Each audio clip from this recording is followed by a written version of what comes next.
Assalamualaikum warahmatullahi wabarakatuh. Apa kabar teman-teman sekalian? Maaf saya agak lamban dalam mengupload video-video soal karena ada beberapa kesibukan yang harus saya kerjakan. Ini adalah video part 4 ya, part 4 dari soal P3K PJOK ya. Latihan soal P3K untuk guru PJOK. Bagi yang baru bergabung, mohon bantuannya untuk klik subscribe dan tonton juga video-video sebelumnya. Ada juga beberapa video kompetensi teknis guru lainnya, ada pedagogi, dan ada juga wawancara khusus guru ya. Itu insya Allah bisa membantu teman-teman nanti lulus ujian P3K ya teman-teman. Baik, kita langsung masuk ke kisi-kisi dan soal yang pertama. Kompetensi profesional PJOK, indikator esensial, mampu menguraikan aspek motivasi, percaya diri, dan persepsi dari dalam hubungan dengan aktivitas penjas dan olahraga. Kita lihat soalnya.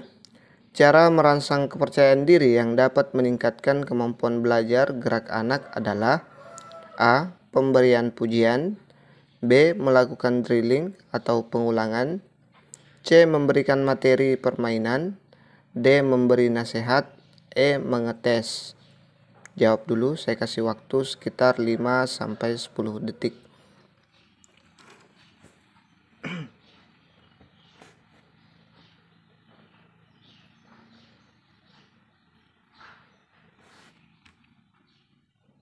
Jadi jawabannya ada di option A ya. Pemberian pujian ya. Kepercayaan diri adalah salah satu kunci kesuksesan belajar gerak. Beberapa strategi yang sering dilakukan guru adalah memberikan keteladanan, pembiasaan, dan pemberian reward, misalnya memberikan pujian. Strategi ini biasa efektif dalam pembelajaran gerak, terutama bagi anak-anak dengan kemampuan rendah ya.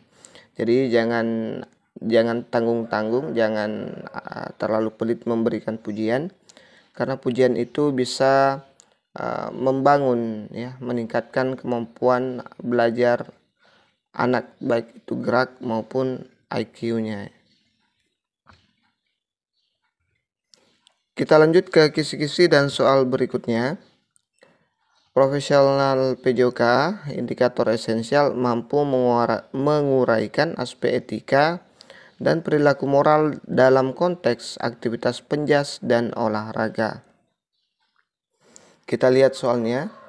Berjabat tangan setelah selesai pertandingan menunjukkan sikap A. Toleransi, B. Kerjasama, C. Sportif, D. Persahabatan, E. Memaafkan.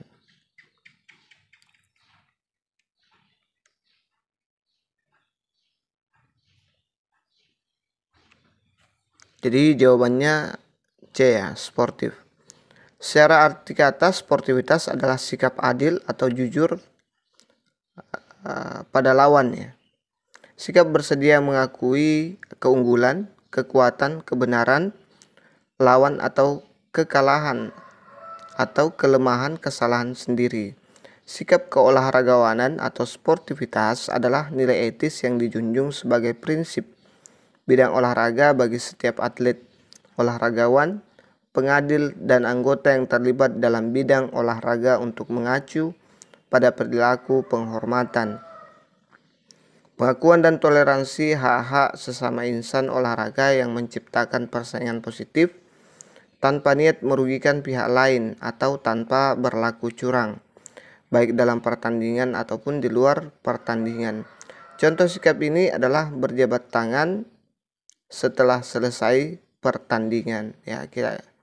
Kita biasa lihat ya di tinju misalnya, di bulu tangkis, tinju UFC misalnya, yang sudah pada bonyok ya, mereka tetap menjaga sportivitas, tetap bersalaman ya. Kita lanjut ke kisi-kisi dan soal berikutnya. Jangan lupa subscribe, like, dan bantu share ya. Kompetensi profesional penjas, indikator esensial mampu menguraikan aspek budaya, suku, dan gender dalam konteks aktivitas penjas dan olahraga.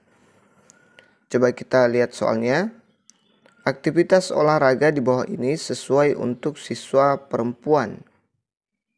A. Kasti, B. Sepak bola, C. Bola voli, D. Tinju, E. Semua jawaban benar. Dijawab dulu.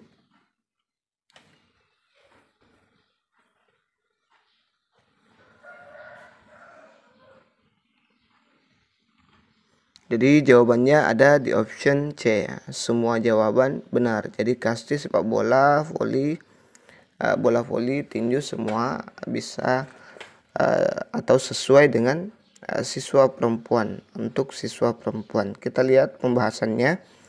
Gender dapat didefinisikan sebagai keadaan di mana individu yang lahir secara biologis sebagai laki-laki dan perempuan yang kemudian memperoleh pencirian sosial sebagai laki-laki dan perempuan melalui atribut-atribut maskulinitas dan feminitas yang sering didukung oleh nilai-nilai atau sistem dan simbol di masyarakat yang bersangkutan. Lebih singkatnya, gender dapat diartikan sebagai suatu konstruksi sosial atau atas seks, menjadi peran dan perilaku sosial. Istilah gender seringkali tumpang tindih dengan seks atau jenis kelamin. Padahal dua kata itu merujuk pada bentuk yang berbeda. Seks merupakan pensifatan atau pembagian dua jenis kelamin manusia yang ditentukan secara biologis yang melekat pada jenis kelamin tertentu. Contohnya jelas terlihat seperti laki-laki memiliki penis, skrotum, memproduksi sperma, sedangkan perempuan memiliki vagina, rahim, memproduksi sel telur. Alat-alat biologis tersebut tidak dapat dipertukarkan sehingga sering dikatakan sebagai kodrat atau ketentuan dari Tuhan atau nature ya. Sedangkan konsep gender merupakan suatu sifat yang melekat pada kaum laki-laki maupun perempuan yang dikonstruksikan secara sosial maupun kultural. Misalnya laki-laki itu kuat, rasional, perkasa. Sedangkan perempuan itu lembut, lebih berperasaan, dan keibuan. Ciri-ciri tersebut sebenarnya bisa dipertukarkan, artinya ada laki-laki yang lembut dan lebih berperasaan. Demikian juga ada perempuan yang kuat, rasional, dan perkasa. Perubahan ini dapat terjadi dari waktu ke waktu dan bisa berbeda di masing-masing tempat. Zaman dulu, di suatu tempat, perempuan bisa menjadi kepala suku, tapi sekarang di tempat yang sama, anak laki-laki menjadi kepala suku. Sementara di tempat lain justru sebaliknya, artinya segala hal yang dapat dipertukarkan antara sifat perempuan dan laki-laki, yang bisa berubah dari waktu ke waktu serta berbeda dari suatu kelas ke kelas yang lain. Komunitas ke komunitas yang lain dikenal dengan gender. Di sisi lain, olahraga adalah konstruksi sosial. Olahraga tidak berada dalam ranah seks biologis, di mana olahraga bisa dapat dipertukarkan antara laki-laki dan perempuan. Ya, ini dia intinya. Ya. Oleh sebab itu, olahraga apapun sesungguhnya bisa dilakukan oleh perempuan. Ya, sangat jelas ya. Kita lanjut ke kisi-kisi dan soal berikutnya. Jangan lupa subscribe, like, dan bantu share ya teman-teman. Kompetensi profesional PJOK, indikator esensial, mampu menguraikan aspek dinamika sosial yang berkembang dalam aktivitas penjas dan olahraga. Kita lihat soalnya. Perbedaan pendapat dalam mengatur strategi akan menumbuhkan kemampuan siswa di bawah ini kecuali A. Pemecahan masalah, B. Menghargai pendapat orang lain, C. Berdebat, D. Toleransi, E. Komunikasi.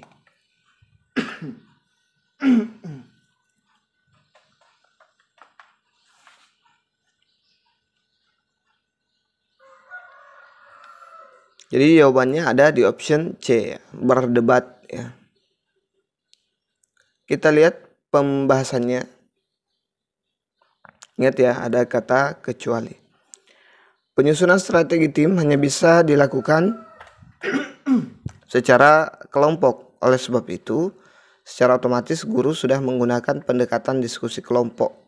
Pengertian diskusi kelompok adalah cara yang digunakan dalam proses belajar mengajar untuk menyampaikan materi pembelajaran di mana peserta didik belajar bekerja sama memberikan argumentasi dan ide-ide dalam kelompok-kelompok kecil atau kelompok besar secara kolaboratif dengan struktur kelompok yang heterogen dan memiliki kemampuan yang berbeda-beda, sehingga peserta didik dapat memanfaatkan teman sejawat atau peserta didik lain sebagai rekan dalam memecahkan masalah atau mendiskusikan materi-materi yang telah ditentukan kepada kelompok-kelompok tersebut, dan mereka dapat saling membantu dan tukar-menukar pendapat dan ide yang ada, yang pada akhirnya dapat merangsang peserta didik lebih bergairah dalam belajar. Dan dalam sistem ini, guru sebagai fasilitator dan pengarah efektivitas pembelajaran. Disinilah pembelajaran efektif seperti pemecahan masalah, menghargai pendapat orang lain, dan toleransi akan terjadi. Oke, kita lanjut ke kisi-kisi dan soal berikutnya. Kompetensi profesional PJOK, indikator esensial mampu menguraikan jenis-jenis keterbatasan individu pada anak berkebutuhan khusus. Kita lihat soalnya. Anak yang tidak memiliki kelambanan fungsi intelektualnya disebut A. tunagrahita, B. tunarungu, C. tunadaksa, D. tunalaras, E. autis. Dijawab dulu.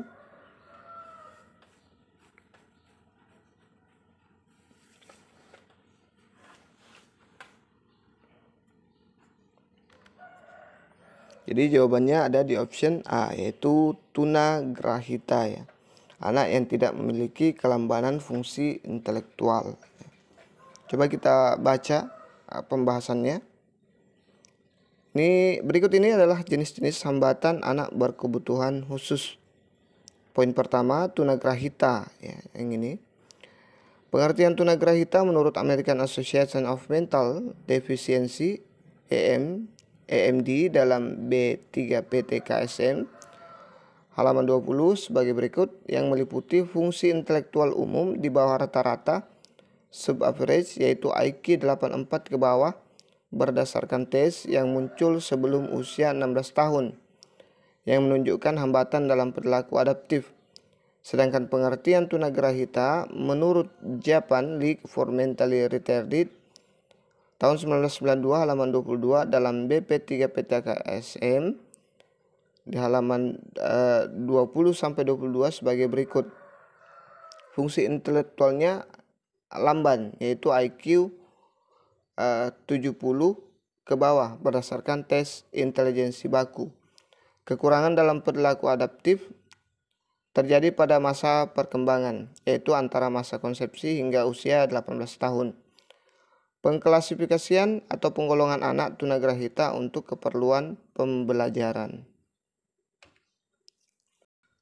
Selanjutnya, tunanetra adalah istilah umum yang digunakan untuk kondisi seseorang yang mengalami gangguan atau hambatan dalam indera penglihatannya berdasarkan tingkat gangguannya atau kecacatannya. Tunanetra dibagi dua, yaitu buta total atau total blind, dan yang masih mempunyai sisa penglihatan atau low vision. Alat bantu untuk mobilitasnya bagi tunanetra dengan menggunakan tongkat khusus, yaitu berwarna putih dengan ada garis merah horizontal. Akibat hilang atau berkurangnya fungsi indera penglihatannya, maka tunanetra berusaha memaksimalkan fungsi indera-indera yang lainnya seperti perabaan, penciuman, pendengaran, dan lain-lain sebagainya. Sehingga tidak sedikit penyandang tunanetra yang memiliki kemampuan luar biasa, misalnya di bidang musik atau ilmu pengetahuan. Selanjutnya ada tunarungu. Tunarungu adalah seseorang yang mengalami kekurangan atau kehilangan kemampuan pendengaran, baik sebagian atau seluruhnya yang diakibatkan karena tidak berfungsinya sebagian atau seluruh alat pendengaran, sehingga ia tidak dapat menggunakan alat pendengarannya dalam kehidupan sehari-hari yang membawa dampak terhadap kehidupannya secara kompleks.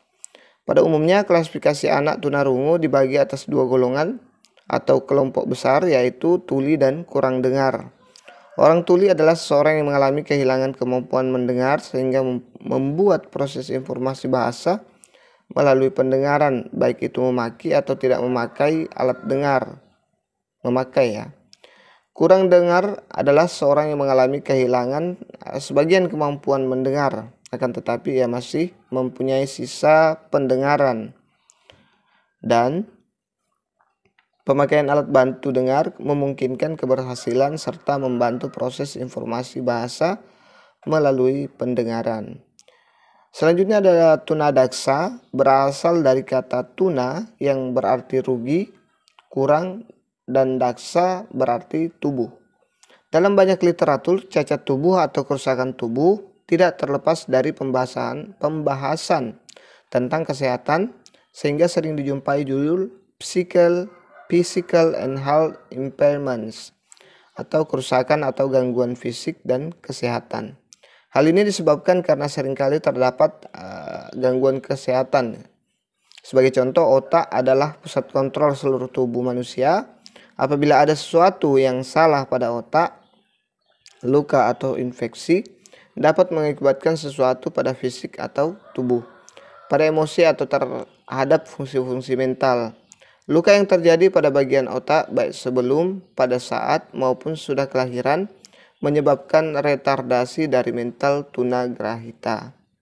Tunalaras ya. Selanjutnya tunalaras adalah pada mengalami kelainan ini dapat diklasifikasikan menjadi anak yang mengalami kesukaran dalam menyesuaikan diri dengan lingkungan sosial dan anak yang mengalami gangguan emosi ya. Ini dia tunalaras. Ini saya yakin teman-teman paham semua, hanya sekedar refreshing saja atau mengingatkan saja ya. Oke, kita lanjut ke kisi-kisi dan soal berikutnya.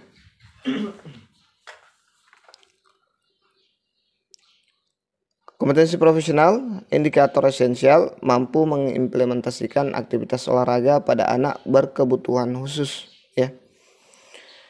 Kita lihat soalnya. Permainan bola dengan lonceng atau goalball dapat dimainkan oleh siswa yang menyandang A. tunarungu, B. tunadaksa, C. tunalaras, D. berkebutuhan khusus, E. tunanetra.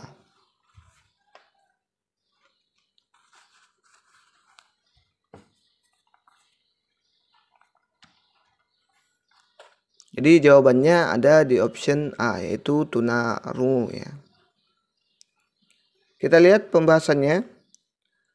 Goalball merupakan permainan yang didesain untuk para tunanetra atau yang punya kekurangan dalam penglihatan.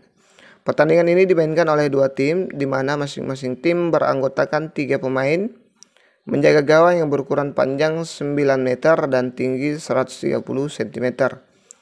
Lapangannya dibagi menjadi 3 bagian, yang terdiri dari landing area, neutral area, dan tim area untuk melempar bola. Masing-masing lawan akan berlomba memasukkan bola ke gawang. Atlet yang sama sekali tidak dapat melihat dan atlet yang punya gangguan penglihatan bisa bermain dalam satu pertandingan.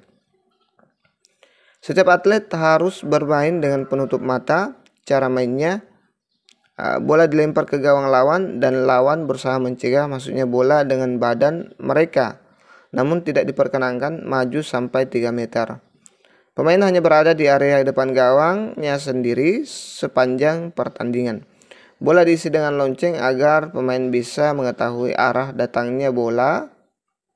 Untuk itu, sepanjang pertandingan, penonton tidak boleh berisik agar konsentrasi pemain untuk mendengar datangnya bola tidak terganggu ya. Jadi mereka mengandalkan pendengaran, bukan penglihatan. Makanya diberikan lonceng atau goalball. Kita lanjut ke kisi-kisi dan soal berikutnya. Jangan lupa subscribe, like, dan bantu share ya teman-teman. Kompetensi profesional PJOK, capaian pembelajaran, indikator esensial, mampu menguraikan dan menganalisis teknik variasi aktivitas permainan bola besar untuk menghasilkan keterampilan gerak yang baik. Ya, bola besar ya. Kita lihat soalnya.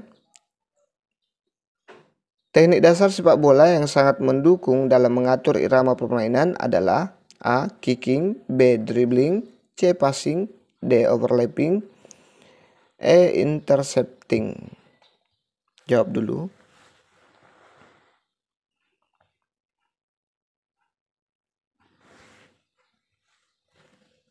Jadi jawabannya ada di option B, yaitu dribbling ya. Kita lihat pembahasannya. Teknik dasar dalam permainan sepak bola yang harus dikuasai oleh pemain sepak bola diantaranya menggiring bola atau biasa disebut dengan dribbling, yaitu teknik mendekati jarak ke sasaran, melewati lawan dan menghambat permainan. Ini ada beberapa poin-poinnya. Menendang bola, kicking, yaitu teknik menendang dan menembak ke arah gawang lawan. Mengumpan bola, passing, yaitu teknik mengoper bola ke teman satu tim. Menghentikan bola, stopping, ya, yaitu teknik menghalau bola yang terlalu kuat ditendang. Menundul bola, heading, yaitu teknik menerima umpan bola yang melayang dari atas. Merebut bola, intercepting, yaitu teknik mengambil atau merampas bola dari lawan. Selanjutnya menyapu bola atau sliding tackle, yaitu teknik merampas bola dengan mensliding pemain lawan. Oke, kita lanjut ke masih ada lemparan ke dalam, throw in ya.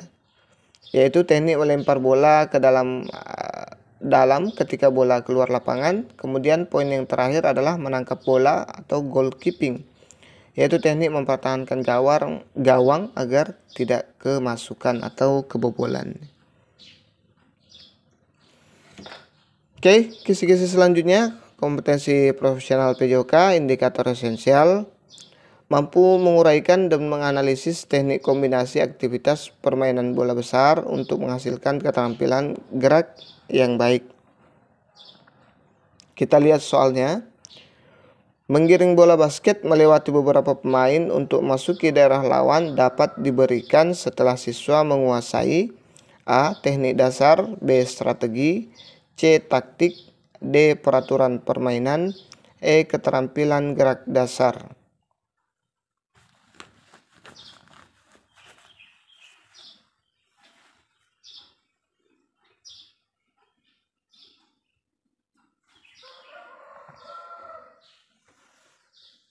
Jadi jawabannya ada di option A, yaitu teknik dasar. Kita lihat pembahasannya.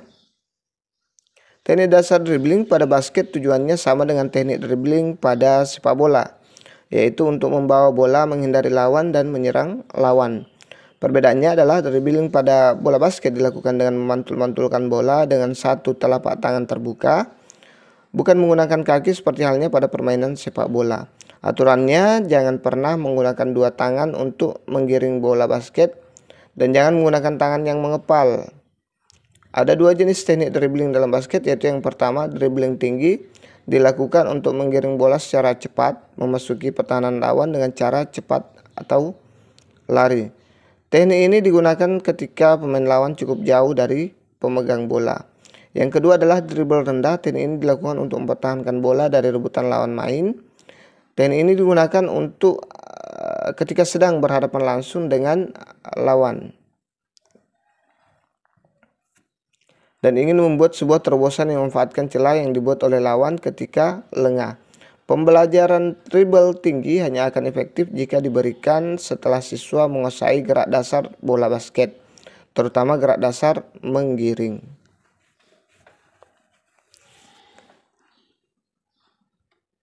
Oke, kita lanjut ke kisi-kisi dan soal berikutnya. Profesional PJOK, indikator esensial, mampu menguraikan dan menganalisis strategi, variasi dan kombinasi aktivitas permainan bola besar untuk menghasilkan keterampilan gerak yang baik. Kita lihat soalnya. Prinsip melakukan smash yang baik adalah di antara pemain lawan. A. Di antara pemain lawan. B. Sedekat mungkin dengan net. C. Kepada pemain lawan yang tidak konsentrasi. D. Pada area yang paling kosong pemain lawan. E. Pada area yang terjauh dari net. Jawab dulu.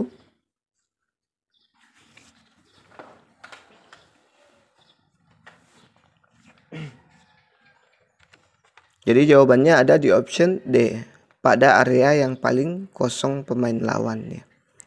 Kita lihat pembahasannya. Smash adalah upaya memukul bola dari net yang ditujukan pada titik sasaran dan ruang kosong. Secara taktik, titik sasaran ini dapat diarahkan pada pemain paling lemah untuk dapat mengembalikan bola. Sedangkan ruang kosong adalah taktik agar bola sulit atau tidak terjangkau oleh lawan dan dapat mematikan permainan ya.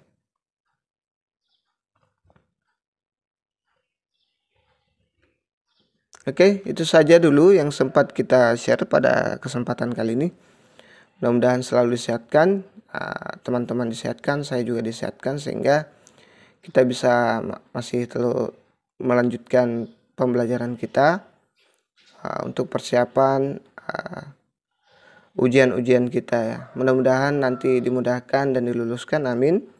Jika ada kekurangan mohon maaf, itu kekurangan dari saya. Jika ada yang benar maka datangnya dari Allah Subhanahu wa taala ya. Amin. Semoga sukses. Terima kasih sudah menonton. Jangan lupa subscribe, like dan bantu share. Wassalamualaikum warahmatullahi wabarakatuh.